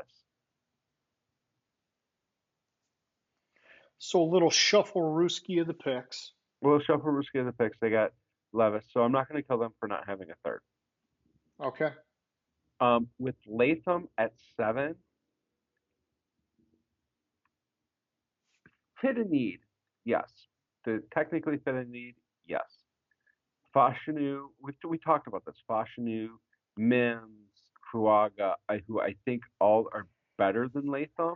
Yeah, I mean they could have really lit up the wide receiver room. A Dunze, they could have done. They could have gotten I a get it. They could have Dunze. done a lot of fucking things there, man. Right? Yeah, so a Dunze went at 9. They could have gotten a Dunze at 7. They could have gotten I mean, if you think Levis is the guy, maybe you get him a Dunze, so he's got his 1-2 right there for a long time. so I mean, the thing is, to me, it's like you got to protect him, though, right? And the right. offensive You line's got to been protect them, and dicey. we talk about the trenches a lot. So I didn't kill them for Latham. I thought they could have done better at 7 at Yeah, the like. I thought offensive at tackle that was. particular position. If they wanted I, to go tackle, they could have done mhm. better. I thought tackle was actually the right pick there. Okay. I just would have liked them to go with a different player. So I gave it a B. Okay. Oh, man. Can I just talk you up to a B plus?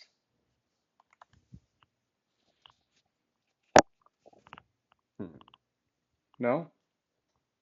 You can talk me up to a B plus. It's the right position, just the wrong player. Let's go It's B plus. okay. That's fine. All right. What about Sweat? I don't like that pick at all.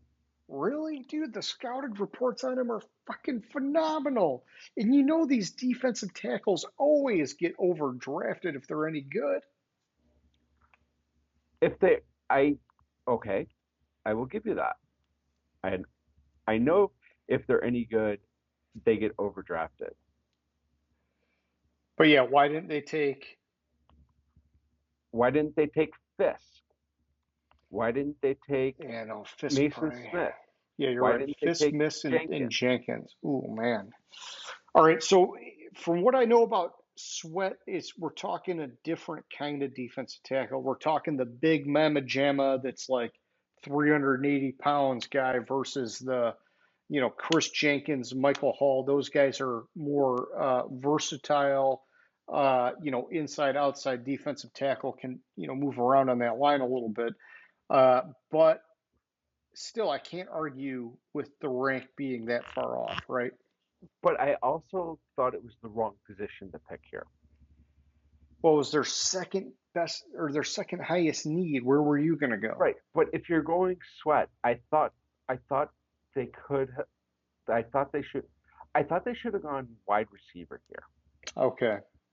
They need a wide receiver. Yeah, defensive tackles. Who do they have at wide receiver? Hopkins, Ridley. So Hopkins, who has he completed a full season yet? Oh, he's old as dirt. He's And then old you as got dirt. Calvin Ridley, who's like Calvin a Ridley, reclamation project. yeah. I thought they should have And then you got gone wide receiver. Traylon Burks, I thought they who's should have gone wide receiver, and yeah. at 38, they could have gotten. Let me see. They could have gotten Adonai Mitchell. Yeah, see, I probably would have been, just me if I'm thinking that way, I probably would have flipped it and been like, you know what, I'm going to Dunze in the first, and then I'm going to wait and see who's there on the offensive line in the second round because there's almost always a surefire guy on the offensive line in the second round or later, whereas it's so much harder to get the wide Yeah. receiver. But that's just me. If I'm going trenches both ways, I think they got it right. But I'm with Yeah. you. If they needed a skill guy, they should have gone a different direction. Yeah. So I didn't completely kill them for Sweat. I gave it a C plus Okay. because yeah, Yeah, it was you think the C. strategy was fucked. Yeah, exactly. Okay. All right. So where do you go overall? Like B minus because maybe the Latham pick is holding a little more weight, or what are you thinking here? B minus? Probably B I think minus. B minus. Oh, that's like maybe the lowest grade we've given out, other than probably Atlanta. Oh, just wait. Oh Just no, wait. Carolina got smoked, I guess, a little bit. Just wait. Yeah, no, it's not the lowest. It's not the lowest. It's just these second half grades have been good. All right, so next up we got the Washington Commander. And by the way, the Lions are at the end, James. If just in case you didn't Yeah, forget I about know. that. All right. So next up we got the Washington Commanders. And Who had a Washington, shitload of picks. yeah, oh dude, and I'll just tell you before I even get into them, I will give them bonus points just for the amount of top 3 round picks they've had, because that on its own is giving you better odds of building your roster. And so, like, I really appreciate that. But first round, second overall, they took quarterback Jaden Daniels. Second round, 36 overall, they took defensive tackle Jerzon Newton. Second round, 50th overall, they took cornerback Mike Sanders-Stroll, however you say his name. Second round, 53rd overall, they took tight end Ben Sinnott.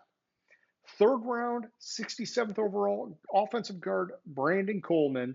And then third round, 101st overall, they took wide receiver Luke McCaffrey. Okay, McCaffrey, I feel like was a little bit of a luxury pick, and they were just name branding, wanting to get him. But So really quick, their 2 extra second round picks yes, were part. Was it 2 extra? Yeah, 2 extra second round picks were part of the Montez Sweat trade. They got Chicago's second round pick for Montez Sweat. Then they flipped that second round pick to Philadelphia with their second, third, and fifth rounder to Philadelphia in exchange for Philadelphia's 2 second round picks and the fifth round pick. And then their extra third round picks were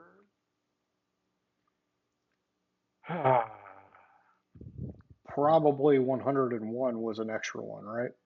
67 might have been theirs. no, 67 was theirs. They had 2 extra third rounders. No, 1 extra. So Yeah, 35, yeah. just the 101, yeah. 101. So 101 is not listed. Okay. Was 101 a competitor? Might have been a comp. It said it was. Oh yeah, no, it had to be. It was the 37th pick of the third round. It had to be. Yeah. It had to be a compensatory pick. 101 was a compensatory pick. Okay. Yeah, With that said, yeah. So yeah, give me your rundown, man. all right. Second round pick. Our first round pick, Jaden Daniels. I gave that an A. I like no-brainer. It was a no-brainer pick. First pick of the second round, Shazier Newton. I gave that an A. You're starting off really good. Yeah. Starting off really good. Second round pick, Mike Sandristel. I gave that a C.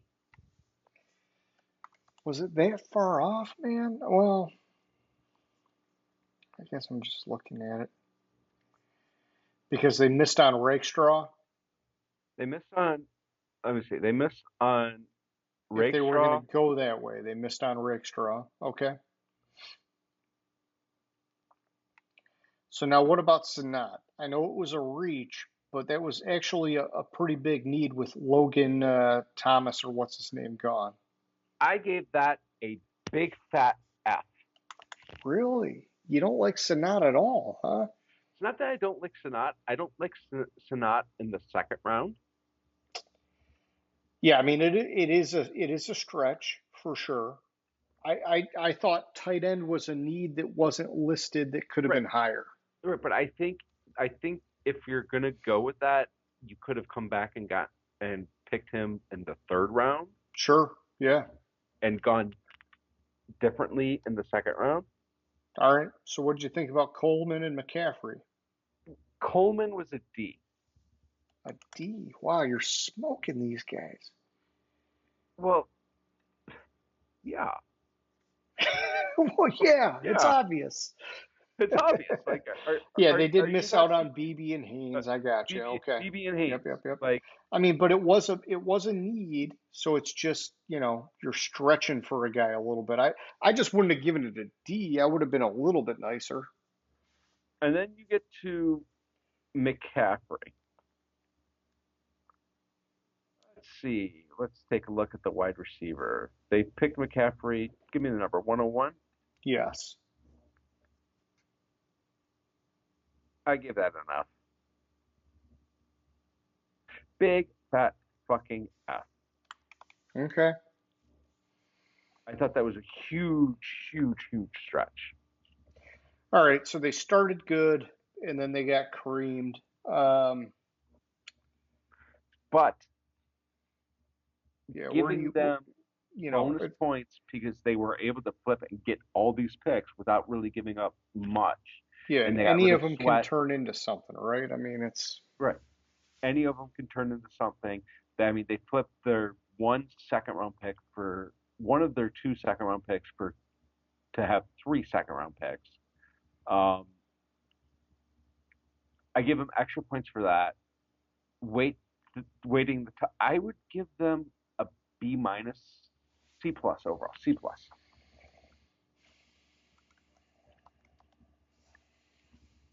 I prefer the B minus. Yeah, it's getting the extra picks and being able to flip that. Those extra picks mean a lot. Yeah, they mean a lot. They're shots. Maybe these guys pan out. I just didn't like where I kind of thought they should have gone differently with their picks, but I got you. Hey, such is life. Such is life. All right. So the last team we got here, James. It's the moment you've been waiting for like, I don't know, 2 months because we've been so staggered with our show. We've got the Detroit Lions, first round, 24th overall. They took cornerback Terry and Arnold. yes, they traded up for the 24th overall by giving up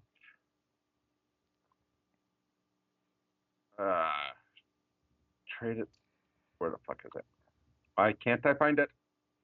Did they give up the third to get higher up? Okay. So they traded a first and a third for first and a seventh. Okay. So that's Yes. why we didn't have a third because we gave that up. And then second round, 61st overall, cornerback Ennis Rakestraw Jr. Okay. And that wasn't a trade. I thought they had Those are the only picks in the top three rounds. Terry and Arnold ranked 11th overall, fell to Detroit trading up at 24. Rakestraw, 36 ranked overall on ESPN, made it to Detroit at 61. Okay, I'm just going to tell you right now, I like both of these picks, knowing that cornerback is probably the biggest bust rate out of any position in the draft. I like that they doubled down on it and made the trade for Carlton Davis, by the way, separate from this. But my concern with both of these guys, James, both of these guys scored abnormally low in their athleticism rank. And that gives me bad fucking PTSD of Tease Tabor out of Florida a number of years ago in the second round, who did absolutely jack shit for us. I don't know if he ever played a fucking snap for the Lions. He was that bad. I don't think these guys are like that, and I'm fucking hoping to God they're not like that. But that is like my one thing about both of these guys that scares the shit out of me is that why did both of them fall to where we got them if not for that poor athleticism score? What do you think about these guys?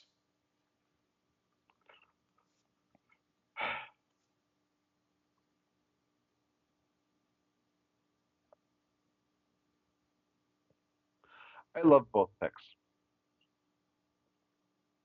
I'm just gonna tell you, read you their tell you who their pro comps going into the draft were. Terran Arnold's pro comp, Devin Witherspoon. Who the Lions very obviously wanted last year and missed him because Seattle took him. Mm-hmm. All right, Rakestraw's pro comp. Are you ready? Tre'Davious White. Two fucking badasses. Two fucking badasses. Two players that I know they're I both know. very physical. I know they're both Yes. very physical, and I love that because that's what the Lions defense should embody. Yeah. And I do like that we have Carlton Davis and Emmanuel Mosley, so neither of these guys have to like be right there right Right. now. But I just, man, that the athleticism scores are the only thing that gives me pause, man. Now I'm going to read you their pre-draft analysis of each player. Yeah. Okay, Terrion Arnold emerged as one of the top corner prospects in the class with an impressive 23 season. He's tough and long, and while he's at his best in press, he has some scheme versatility. And Arnold has excellent ball skills. He picked off 5 passes in 23 and has a frame to compete for 50-50 balls. His length is an asset when it comes to breaking up passes. Arnold is also a willing run defender and doesn't shy away from contact as a tackler. Yeah, I mean, it sounds like all the things you want. All right. Rakestraw. Rakestraw has the length and start-stop ability to smother receivers underneath. He mirrors the receiver's release and is smooth turning and running. He is instinctive, reading the receiver and matching routes in man coverage. And Rakestraw sorts out routes, splits high-low route combination, and tracks the ball well in zone looks. He's a tough run defender who fights off blocks and tackles well and flashes good stopping power. Not only do we have two players that can play the cornerback position, but one of the problems with the Lions last year was their run defense.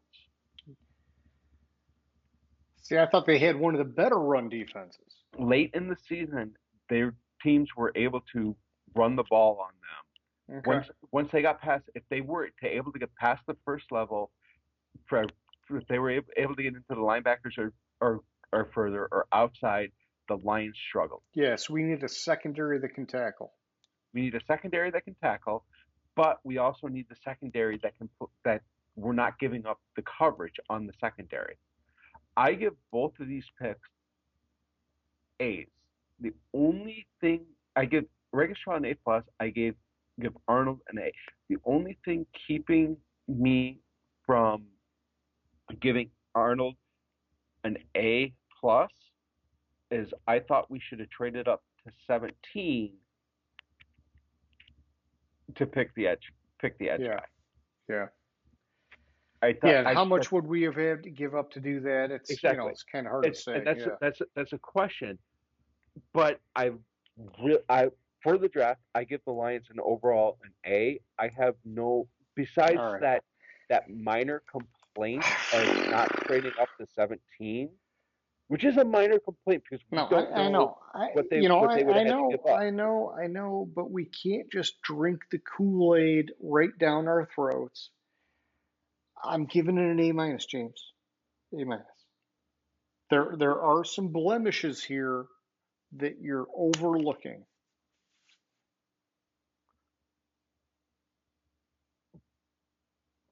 But okay, so let me ask you this: who would you have rather them pick? No, I think it's great. I think both these picks, I'm good with. I'm not gonna.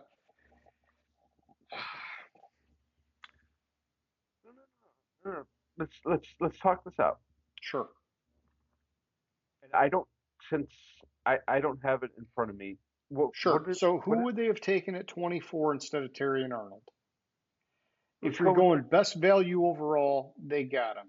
You can't knock it. But let's go to my only here was my only thought there, and it wasn't like a deep pressing thing. Was maybe you even think about taking Graham Barton because hang on, I'm sorry, I'm drawing a blank on our center. He has injury. Ragno is amazing, but he plays with injuries every year, and at some point he's going to run out of steam. And then even if he stays in it, maybe you just bring in a guy like Barton just to make sure you're going to be good. That was my only thought there in the first round. Okay, if you're going past him, you're not going to find a better value pick than Arnold. So I get that. Now, hang on. You want me to go to the second round pick? No. Let's talk about Arnold for a second. Yeah. They picked Arnold at 24th. Yeah, and he's 11th overall, man. Yeah. They traded ahead of Green Bay to get him. One of their top needs was cornerback to get him. I don't think because they were able to trade to Green Bay, and I think they took Green Bay's pick away from them by trading up to 24. I think that gives the pick bonus. I gives them bonus points. All right. I want to be assertive, James. I could You want make to be assertive. I could agree with you and make the argument at 20. What was the pick number? The original pick, No, 28 or whatever. the second round pick. Oh, 61. At 61, I might. 61's tough, man. 61's tough because they took Rakestraw is another great value pick, and so it's hard to argue with it. So at the center, it would have been Zach Frazier, which was right in there. Nope, Zach Frazier was gone too because he was gone at 51.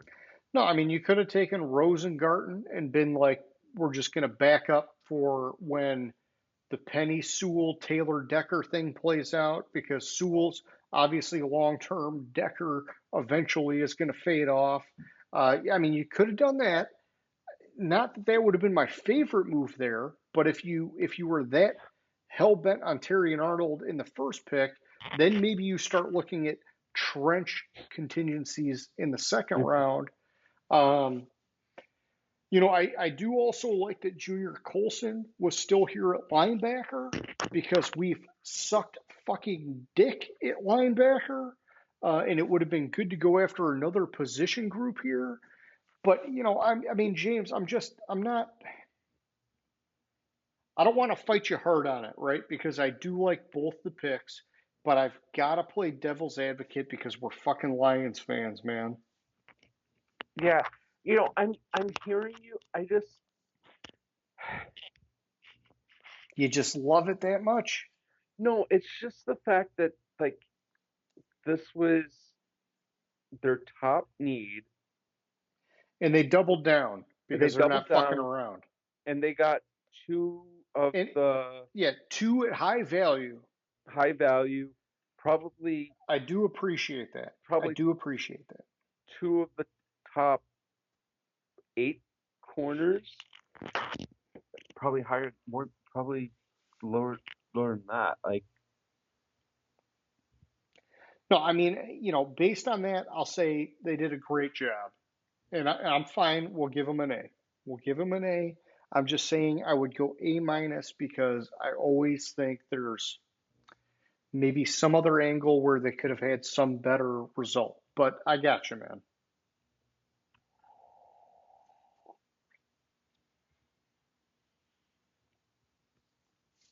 they had two of the top 5 corners in the draft. Philadelphia got two of the top 5. Detroit got two of the top 5. I hear you. You would not want to drink And the the odds Kool-Aid. are, the odds are what, like more than 50% of the cornerbacks. It's actually more than that. It's like 75% of the quarterbacks bust. Two of the top 6 corners in the draft. Yeah. And because of the high bust rate, it was probably smart to double down. I'm good with that. But I can see the argument for drafting Barton, but I think the counter to that is not letting Arnold go to Green Bay. Sure. Yeah. Yeah. Snipe them from your competition. I got you, man. Makes sense. I think okay. I see the arguments. I'll go A minus with them along with I you. already left it as an A. It's done. It's set in stone, James. It's set All in right, stone. fine. Set You're in coming stone. around. You're late to the game now. It's game over. We're going A. We're gonna drink that fucking Kool-Aid. I should have wore my Kool-Aid shirt. God damn it! I should have wore my Kool-Aid shirt. Oh no, I didn't think about that. Now, All now right. you want to give them some bad grades. Let's talk about like just go for the rest of their draft in the 4th round, picking Giovanni Manu, number 282 overall, or in the 4th round, and that was Is that trading what up we're for them. doing? Can we just turn that into question of the week? Let's evaluate the rest of the Lions draft. Yeah, let's do that. Do you want to do that? Here, let's do that. Let me pull up the rest of the Lions draft. We're just switching here. That's our question of the week. Okay, I'm pulling it up. Okay, so we got. Oh no! Don't tell me who they signed. I want to see who they fucking drafted. All right. So the Lions, are you ready for it? In the fourth round, 26th pick of the fourth round, which was number, Sion Vaki?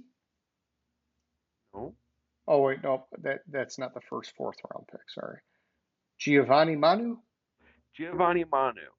So that massive, massive man. massive man. Um, so it was what what number pick is that? Where the fuck is it? 126.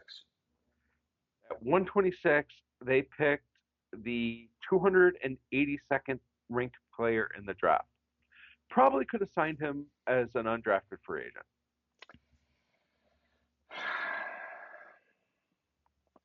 Okay. Then Sian Vaki at Yeah, 132. Overall ranking 247. okay. Running back. Yep. Oh, wait, he's a running back? I'm well, all right. So on ESPN, I'm looking at him. He's listed at running back. But listen, man, I'm I going have to him tell you, listed as a safety. I like both of their sixth round picks. So let me hear what you guys say about these guys. And I'm just telling you that now, because if you want to cream them, cream them. I think those two picks that you just gave me, you can cream them all day long. I think they're two six-round picks. Both have immense potential. I agree with you there. I like their 6th round picks. All right, so maybe we got, Brad Holmes getting a little into himself in the fourth round. But then the sixth round, he comes back, and I think both these guys, dude, I could see both these guys being starters in a couple of years, man. Hmm. So yeah, round six, 189, you got defensive tackle Makai Wingo out of LSU. And then at 210, you've got offensive guard Christian Mahogany out of Boston College.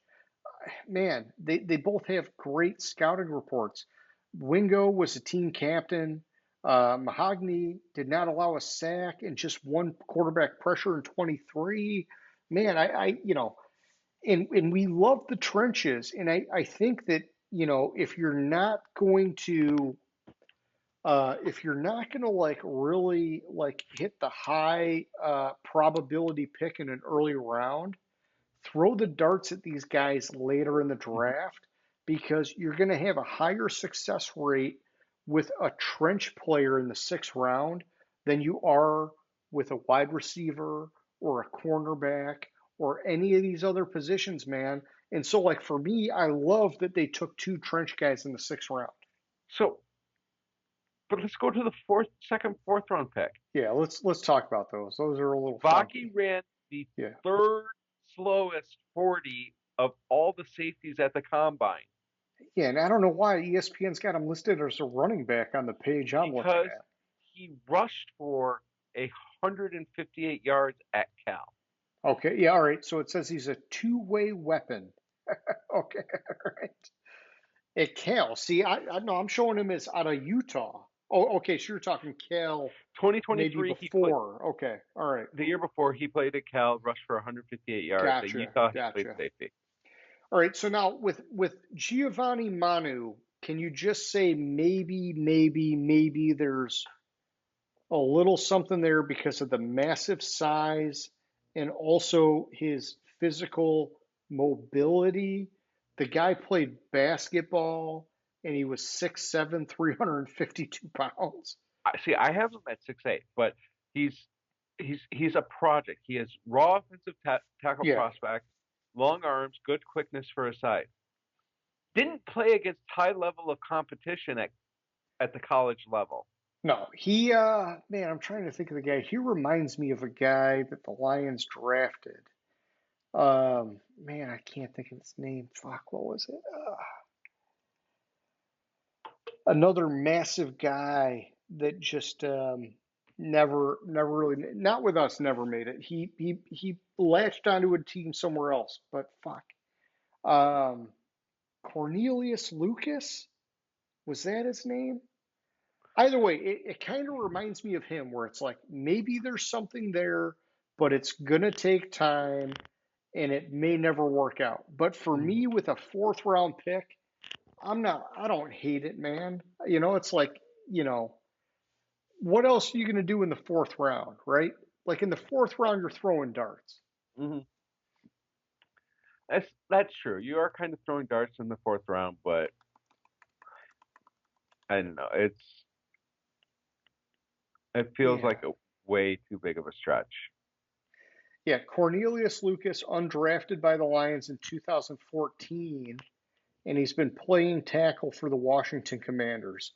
So he was one of these guys. It was like a massive fucking 6'8", 330-pound guy that just like the Lions saw the potential, could never really get him there, but he got enough out of Detroit that he was able to parlay it into playing elsewhere.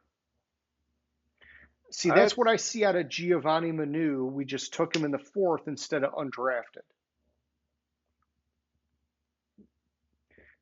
Yeah, I see what you're saying. I just It's a risk. Obviously, it's a risk, but it's a fourth round risk, so I'm fine throwing the dart. okay. I'm not really killing them that much for it. I think it's a little bit of a stretch, but All right, so this is here because this is question of the week, James. Because this is fucking question of the week. Let's just say, okay, we got. Let's just look at these two fourth round picks. Let's say 3 years from now, which one of these guys on the roster?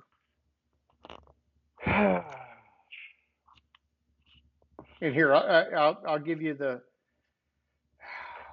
I will I, say that I think Saki Vaki, because Christian he'll Vaki, hang on for special teams. yeah, because he's a special teams player. I'm gonna go Manu. We'll mark the tape and we'll come back to this. We fucking will, dude. I will mark the fucking tape, and we'll come back in 3 years. We won't have any more viewers, but we'll still be doing it. All right. Well, that's We don't have question of the any week. more viewers now, so Yeah. No, it's all right, man. I think overall the Lions had a good draft class. I think they've had a good offseason. Um, you know, it's what they're doing. It's kind of like a slow and steady wins the race kind of thing. And they're all things that I think they all make sense, man. It all lines up. I need to see them build off of where they left off, right? Because mhm. they overperformed. I just don't want to see them step back. That's all. I know. I don't want to see him step back either. That worries the shit out of me. But we'll see. Yeah, time will tell. All right, man. That's all I had for tonight. You got any closing thoughts? Anything like that? Nothing I can think of. Oh man. All right. Well, then, for you and anybody else who's out there, hope you liked the show. And if you didn't, you can cry your little eyes out. Uh, yeah. Too bad nobody's going to see that except you and I. But Yeah. yeah. Otherwise, James, it was good, my man. I will catch you later, homie. All right. Sounds good. Hope you have a good one. Gridiron Grinder. Hut hut hike.